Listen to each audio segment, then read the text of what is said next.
When I first came into this job 3 years ago, just to have this many in a room was one of my dreams. And so thank you for making that happen. But I'm going to take you right back to the very beginning, if that's okay. And I know Julia has already used this morning. So this takes me back to 4 years ago now, I think, right back at that conference. And I'd been asked to come as a 2 minutes why peer support had helped change the direction I was going with my diabetes. And it was with my former colleague, Chris Headland, as part of a Diabetes UK conference.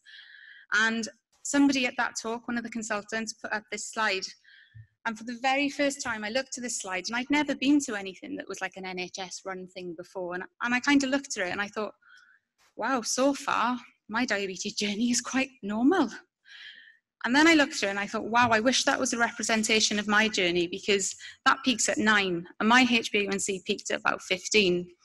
And then the one that probably stayed with me, and the reason I'm in front of you today, was I didn't realise that, wow, if healthcare professionals know this is a problem, a really big problem that only ever becomes more of a problem further down the line for adult services, why aren't we doing something completely different to help this sort of weather this storm? And we've heard storm quite a lot today, so it's good that we're all on point because it wasn't planned. But I didn't realise, somebody's moved the slides, that I'd put myself in front of you all to be the person that would lead those services. And I'm incredibly proud of some of the changes that I've done with your help until today. But actually, this is where it starts, because it's taken and to get to Seren Connect. And I think this is where the hard work actually begins. So the journey so far, Seren Connect is actually in policy for you as health boards to be delivering. So it's in the diabetes delivery plan. It's also in the All Wales standard. And I know that I know it's incredibly difficult, change is hard, but you've already started making some of these. So I'm incredibly happy to come out and help you on a local level so that nationally we'll start to see a big change. And how good is it to hear that we're actually ahead of the curve than England when we have such little funding to do that? So I think I heard somewhere that Wales is small enough you can put your arms around it. And that's really good, because we can come in a room and come work together and learn from the good things that we are doing. And that brings me to Seren Connect, which is launching today. Now, I know that Claire's been busy on the table over there having a look at some of the resources. The actual delivery resources are not for you to take home today. I know somebody tried to steal a card. You were caught. But also, the booklets you can take away today, I'd encourage you to read them, okay? It'll help you have these conversations that will help people like Chris moving forward, because we do need to do something different for this cohort of people, and it will benefit adult services across the board. So I just want to talk to you a little bit about the journey that I've been on since I've been in post. And just for anybody that hasn't met me before, I have been trying to come around your services. I've been in post just over 3 years. And some of the disconnects that I've managed to see just from observing when I've been in your clinics and been in talking to you and what goes on in diabetes care, it's really difficult to navigate. So there's lots of disconnects that happen. I don't think they happen intentionally, but between people with diabetes and their parents, okay? We're both battling this side, which is a normal part of growing up. But like Rose has already said, there's lots of conversations you will never be privy to because you don't hear them in the car after clinic when they're having a second row, even though you didn't shout at them in clinic, but it certainly feels like that's what you did. I've never observed people shouting, but I hear lots of people tell me it feels like they've been told off. There's a disconnect between families as well, so siblings, and how that affects your family dynamic. There's a big disconnect with healthcare professionals. There's a big disconnect between paediatrics and adult services, and I'm going to talk about some of the examples I heard in the early part of my work when I came in. Diabetes services, in amongst other services as well. We're not just us in the NHS, we've got to work with other people as well. There's a disconnect between some health boards and even some centres within the same health board, and people with different types of diabetes. And this all becomes something that we feel like we're talking about the same thing. And the third sector, sorry, as well. I haven't forgot you, and it's great to see some of you in the room as well. Hi, Di. But yeah, and we're all talking about diabetes, but actually what we're doing is we're talking about it from different perspectives. But if we really want to change our services, we always need to loop it back to that first one, which was the person with diabetes. And that's what we're trying to do today. So I took some inspirations, okay? And I've been doing this for 3 years, formally and informally. And I walk down your corridors and I try and get a feel of what it's like when I'm walking in your corridor, even though I'm not one of the people with diabetes that's in your service, of what that tells me from the minute I walk in and what your service says to me. Do you care? because that's not just how you speak to people, it's how you set up everything within your service. I sit in the back of your clinic, and I always love clinic observations. I'm always happy to give feedback. I've heard as well that some of the feedback I've been given has been quite useful. So if you would like me to come and do that in your own service, I'm happy to do that. And I sit in your waiting rooms and I have a look around and I kind of think, well, who's thought about what's up on the walls? And I go into GP services sometimes, and there's posters upon posters put all over on each other that makes it just unreadable for the people that wait in the room. But when you put things on the wall, do you actually sit in that seat and look at what that looks like? Because I do. And I've had informal discussions with you, okay, lots of you. Some of you are not in the room as well. Some of them are having a nice time in Barcelona as well. Sorry, it was a bit of a clash. I've had email, phone calls with you, and texts as well, and chats. And I use all of this to try and feed in the work that I do. I've been to national conferences across the bridge. I've been asked to speak with some of my colleagues in the room in Leeds at the NPDA conference about some of the changes we've made, and that's something to be proud of. I've been to some of the events that you've held, and one of the things I'm going to single out was the Royal Gwent Education Day. And I'm not sure if Kofi's in the room, but Kofi Aboubier said to me, Sarah, we've got about 15 minutes on the agenda. Can you speak about something with these 21, 22-year-olds? I had no preparation, which was fine because my background has always been working with young people and thinking on my feet. And so I thought, what do I do? So I asked them all to stand up, and I said, right, okay, never have I ever, I'm going to say a statement. And if you've had this done, or if you've done whatever's in the statement, I'd like you to sit down. And so I said, never have I ever had a HbA1c that's out of range. And I sat down myself, and we all sat down. And all of a sudden, I started to see that some of them rolled their eyes because I was talking about HbA1c again. Some of them smiled because they realised, oh, she's talking about HbA1c again. But they all looked around and they realised that was really, really normal for this age group. And they started to speak about things that they struggled with in clinic, and how clinic, the way it was set up, actually makes them feel when they leave like the worst diabetic in the room. And they might be the 6th person that day to have left feeling the same way. And that made me realise we can change this and do something different in the way that we set up clinic. And all of this is built into how I've put Seren Connect and how we've put Seren Connect as a Seren team together. So thank you for Kofi and his impromptu. He probably doesn't even remember that, but it actually became the first activity that we're going to open Seren Connect with, because when I've trialed this in other health boards, it works really well and gets people talking. How good is it that people want to talk about their diabetes? But be careful, because both myself, Becky, who's in the audience, and Chris have all been on podiums giving our story, and it gets quite addictive. When we start talking, we almost don't stop, and I'm sure they'd agree because they've come back to help me today. So I went on holiday for my 30th. I didn't think when I was a child I was going to see my 30th birthday, and so there was things I wanted to do in America. I wanted to go to the Joslin Centre because I remember reading when I was a kid that there was a diabetes centre there. I didn't know what that meant, but I went there. I took time out of my holiday just to go and see what they did across the pond. I held type 1 meetups. Some of these were in conjunction with Diabetes UK. Some of them we then did on our own. Some took learning, where I went and stayed and nobody turned up. And that's okay, because we realised the way the letters were sent out didn't work. And I think it's okay to realise when you try something, if it doesn't work, it's that sometimes you need to give somebody the opportunity to let you down, or a system to let you down. And there's learning in that. So we've done some collaboration projects with some of the third sector. We've done social media and looked at what people around the world sort of think about services and how they could be better.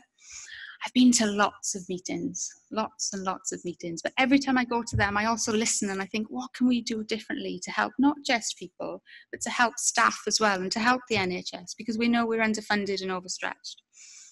And I've had coffee with no agenda with young people, which is probably the most important thing of all. And I've let them talk to me about the things that were important to them and how we can help them. And that is where I think a lot of the things that I realise that they don't know your name. When they go over to adult services, they can't tell me who their nurse is, or they can't tell me why their nurse is different from their dietitian. And so these are all activities I've built into Seren Connect to help me make sure that they have a basic level of understanding our NHS services when they go over to adult services. Some of the things that I heard when I first came into post, like I said, I did a lot of listening, both to people with diabetes and to staff, and I came across some things that were frustrating, but also it helped me to learn. And I often hear we don't have enough resources, so I think that is a call to do something differently. Interesting topic, diabulimia. We don't see that in paediatrics, and that's why it's on the agenda today, because we do see it in paediatrics. I don't think we know where to look for it. So I hope that you can stay until the end of the day to see Ash in her talk, because everything today has come from reasons why we've put this together. We tried young adult clinic, they just don't bother coming. And maybe that's because what we offer isn't working and doesn't benefit them. They wouldn't, one of the things I heard was they wouldn't use up enough energy during something or other, would they? And I thought, well, that's somebody that doesn't have the life experience of living with type 1 diabetes to know the answer. So we've built in lots of things that's about living with into Seren Connect. Transition is a paediatric problem. I think we are far past blaming paediatrics and adults and the reason we don't work together. There's a reason why you've got an extended lunch today, and it's because actually I want you to find your adult and paediatric colleagues and start having a chat about how you're going to work together to be able to deliver Seren Connect. And this word transition, they transitioned. So many times what they meant was they transferred, because if we're going to, in paediatrics, work to build people up, adult services need to have a bit of a cooling off period where people can bed in. And so that's what we're going to hopefully try and work towards. It's been a problem for 20 years. I really had to sit on my hands and not sort of get really frustrated by that. What was worse, the fact they knew it had been a problem for 20 years or the fact it had been? We need to change this now, and we've already started. So this is a journey I hope that I can continue with you as well. I don't want to open up a can of worms. That's something I hear quite often. If we start to talk about mental health, if we start to talk about distress, I've got nowhere to refer on to. What can I do about that? I went blind at 26 and I lost my job, which then put me into this job, so it worked out okay in the end. But if you can stop somebody from losing their sight at 26, please start having that conversation. Type 1 diabetes is easy. They just need to take their insulin. That came from a consultant. And I, again, had to sit on my hands and hold my breath for that one. So we do need to start changing the way we talk about type 1 diabetes with young people, because we listen from a very young age about how you talk about us on the corridor, in the wards. So I really would help you, like you to help think about the language we use as well. Because if you use the same language in closed doors, that's what you'll use in the corridors when people are hearing as well. So it is really important. And I know we bang on about the same things, but it really does help the people in our services. So I took all of this, and then we went up to a room in Wrexham, and we had some young people involved as well, and we put it all on post-it notes. All on post-it notes. If you can't read this, that's okay. It was very messy, and I thought this job was going to be big when I came into it, and then I realised just how big it was. And I thought, what do I do with all this? How do we put this into a programme? And then somebody said, we've got somebody visiting the hospital today. Would you mind if he came in and had a chat with you? I said, no, of course not. Invite him in. And then between all the anxiety of thinking about what I was going to do, we had Vaughan Gethin talking to us as well about how diabetes services needed to change. I tried to get him here today, but unfortunately he was busy. That's where we got to with post-it notes. And 2 years later, and a lot of listening and a lot of tweaking and a lot of changing, we've got the programme that is Seren Connect. So you're going to get a facilitator guide that will take you step by step through this.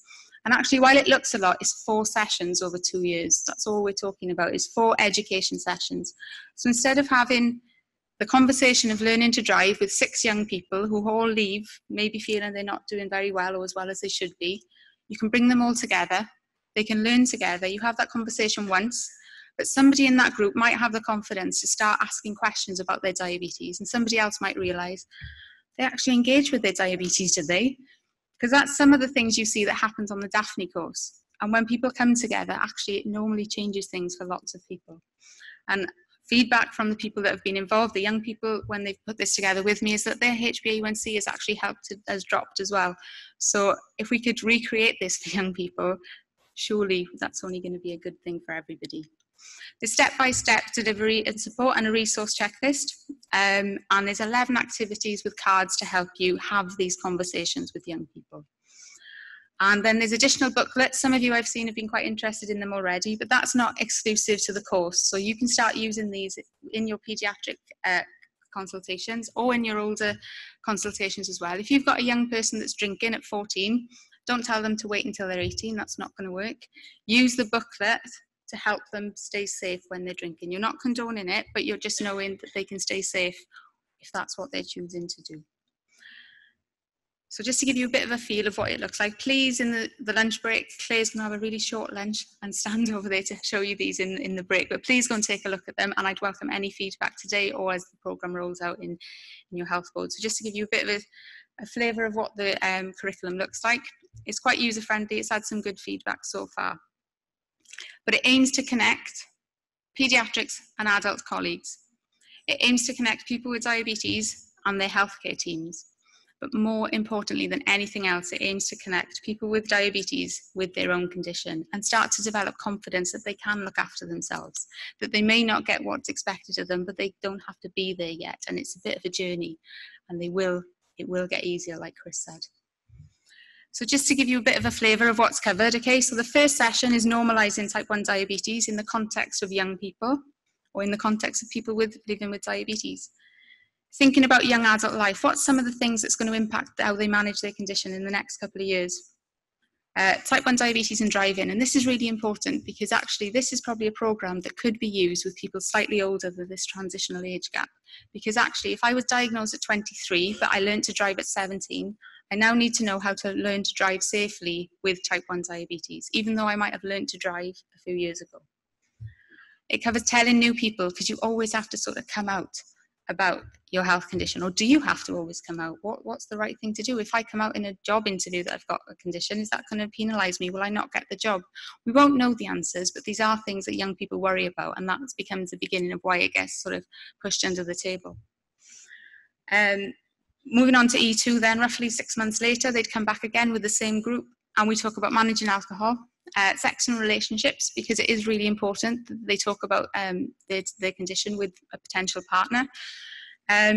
Navigating the NHS and diabetes services, I've already said that's quite difficult. And when I trialled some of the activities for this with the paediatric network, they took a step back and said, wow, there's a lot of young people that they need to get to know.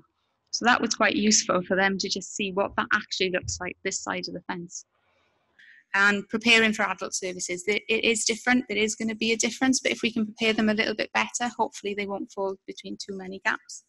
Hopefully they won't fall between any gaps, and that's what we're trying to close.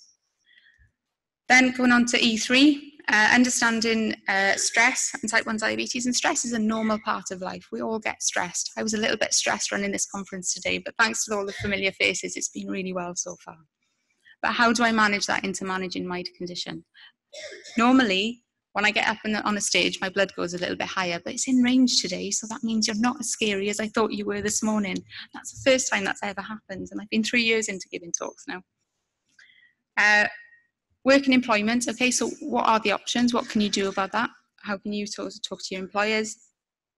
Leaving home, university, and finding strengths from type 1. There are a million skills, well, there's not a million, but there seems quite a lot, that I've got because I have to do this and this. But nobody has ever taken me back and said, do you know what? You hear that type 1 diabetes is a full-time job. Type 1 diabetes is 4.5 full-time jobs. And then that's without starting an hour's work, because it never stops. So the things that we expect of young people, when you realise what they are managing, there's far more positives than there is negatives, but we don't point them out enough. And then E4, they come back together then for the final time, so you'd be delivering this within your teams, both paediatrics and adults, and how that will work will depend locally. But then they come back and they talk about travelling and independence and things they want to do. Getting to know themselves is a little bit about personality in there, because actually if I'm somebody that's very last minute, does that also mean I'm probably going to take my insulin after food instead of before? Part of that is probably who I am. And there'd be other people that would do things by the book like you tell them. And that's the brilliant thing about people, is we're all on a spectrum and we fall somewhere in between. And what they've taken away from the course, it's an opportunity for them to stay in touch if they want to. And there's also a little bit more leeway in that if they've got any questions to ask each other.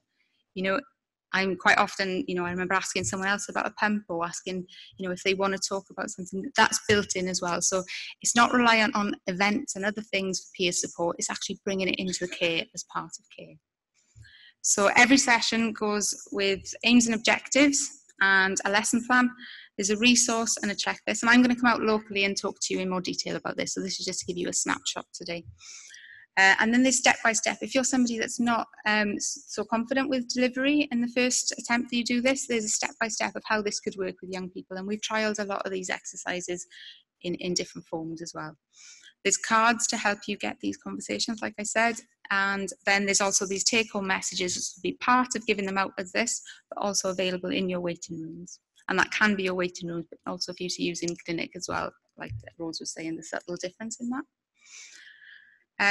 Please have a look afterwards at some of the activity cards. I don't expect them to make sense today. That's fine. I'm going to come out locally. So if anybody is overwhelmed, that's fine. This change, we can deal with that. Just to give you a bit of an example, this is one of the activities about true or false. So you'd read out a statement. You're an increased risk of hypo after drinking alcohol. Is that true or false? Anybody want to shout out? Oh, I heard a few trues. It wasn't that confidence. You should know all of this. True. And then you would go through some of the information on the card as well. Young people with type 1 diabetes don't have to worry about contraception as much because it's less likely they'll get pregnant. Oh, laughed. True or false? False. Okay, and then you would go by. And this actually came from somebody that was 35 and outside of my job role said to me, Sarah, I didn't realise I could get pregnant. And she was pregnant. And she wasn't in a place where that was going to be particularly successful. And she said, I didn't think I could get pregnant. They said it was harder to have a baby. And I thought, where in that miscommunication did that result in her thinking she couldn't become pregnant? So a lot of the time we say things, but we don't actually check if it's understood. So that's where I want to try and eradicate some of this misconceptions that's been allowed to happen for a number of years. I'm sure she wasn't an isolated person either. When moving to adult services, boyfriend or girlfriends are not allowed to come into the consultation room during clinic appointments. Is that true or false? False. Okay, so when I was 25, I took my girlfriend in and I said, stay in here, because I don't know if you're allowed, but stay in until you get checked out. And she was actually allowed to be, but nobody, I don't think or at least I hadn't remembered that was allowed. So we need to put that in. And again, I've spoken to other young people and they say, I wouldn't think to take them in, but actually that would be really useful for me. Okay, so lots of these things are based on things that people would find useful. So it's false. So again, this is going to be the 8. We did have a question earlier about pregnancy. It's not available today because I've still got a little bit of work to do on the booklets, but we're going to have 3, traveling, the working employment and the pregnancy and parenting. I think once you become a parent, it's really hard to have to put your type 1 diabetes before your newborn, but for you to be able to look after your newborn, that's something you really have to realise you have to do. And certainly if you want to be around long enough to see your newborn grow up. So we are looking at pregnancy and parenting as a booklet as well. It has been started, but it hasn't quite been finalised to be available today. But this is the 8 in the series for Seren Connect that will be available to you. So just to give you a flavour of some of the booklets, Scott will be happy with this one, my foot care coordinator colleague in the audience.